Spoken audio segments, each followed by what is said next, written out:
Mungkin ada sahabat-sahabat yang tertanya-tanya, apakah perbezaan gelaran Al-Masih yang ada pada Nabi Isa AS dan juga yang ada pada Dajjal? Dalam Al-Quran, Allah Subhanahu Wa Taala memang ada menggelarkan Nabi Isa AS sebagai Al-Masih. Salah satunya di dalam surah An-Nisa ayat 171. Allah Ta'ala berfirman, Innamal Masihu Isa bin Maryam Rasulullah. Maka kenapa Nabi Isa AS digelar sebagai Al-Masih? Kalau kita melihat kepada pengertian para ulama, ada banyak. Tapi saya tak mau nak sebut semua. Saya ambil sikit, ceritakan kepada sahabat-sahabat. Antaranya yang disebutkan oleh Al-Imam Ibn Kathir rahimahullahu ta'ala dalam kitab tafsirnya, menyebutkan kata apa? Dinamakan Al-Masih mengikut pandangan sebahagian ulama salaf kerana Nabi Isa AS ini banyak melakukan perjalanan. Kemudian disebutkan lagi kerana tapak kaki Nabi Isa AS ni rata, tak berlekuk. Dan disebutkan lagi Nabi Isa AS ini kalau kata mengusap pesakit yang mengidapi penyakit kronik akan sembuh dengan izin Allah Ta'ala. Dan disebutkan lagi oleh Al-Imam Ibnu Manzur dalam kitabnya Lisanul Arab. Makna yang hampir sama dinamakan dengan Al-Masih kerana Baginda alaihissalam banyak melakukan pengembaraan di atas muka bumi ini dan tidak menetap pada satu tempat.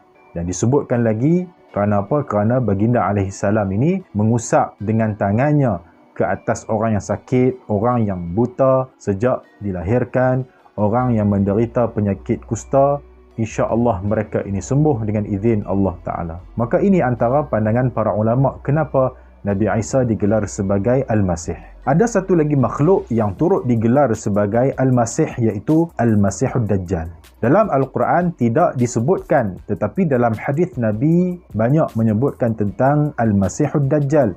Ketika mana Rasulullah SAW menjelaskan tentang betapa bahayanya fitnah Al-Masihud Dajjal. Saya nak ceritakan kepada sahabat-sahabat, ada dua hadis Nabi, antaranya iaitu Rasulullah mengajarkan kita doa, Allahumma inni a'udhu bika min azabi jahannam wa min azabil qabr wa min fitnatil mahya wal mamat wa min syarri fitnatil masihid dajjal. Ya Allah, sesungguhnya aku berlindung denganmu daripada azab seksa api neraka, daripada azab seksa kubur, daripada fitnah kehidupan dan kematian, dan juga daripada kejahatan fitnah masihid dajjal. Hadis yang kedua, Rasulullah sebutkan Dajjal ini sebelah mata dia terhapus, seolah-olah macam tak ada sebelah mata dia. Tertulis antara dua matanya kafir. Maka ini antara sifat Dajjal. Ada juga pandangan yang mengatakan Dajjal digelar sebagai Al-Masih kerana dia ni sebelum Nabi Isa AS turun ke bumi, Dajjal akan muncul. Maka kerja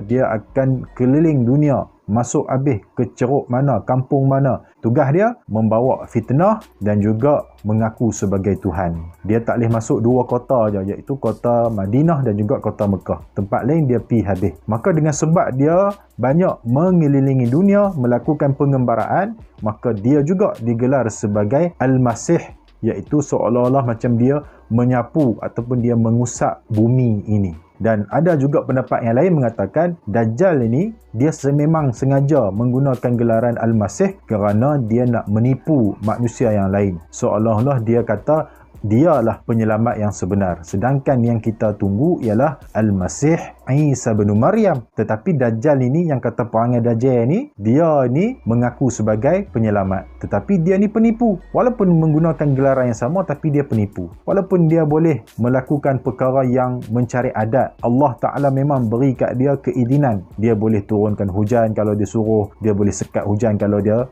tahan, dia boleh keringkan tanaman, dia boleh tumbuhkan tanaman. Memang itu kelebihan yang Allah Ta'ala bagi untuk menguji kita orang beriman ketika itu. Maka sahabat-sahabat, inilah antara perbezaan yang sangat ketara. Walaupun makna ataupun kita kata gelaran tu sama, nama tu sama, tapi makna dia tak sama. Makna dia sangat-sangat jauh beza. Sebab apa? Nabi Isa AS ni bawa kebenaran, bawa kelebihan, bawa kebaikan. Dajjal pula bawa kejahatan, bawa kebatilan, bawa kesesatan. Maka takkan sama. Jadi setakat itu dulu. Semoga bermanfaat. Terima kasih. Wassalamualaikum warahmatullahi wabarakatuh.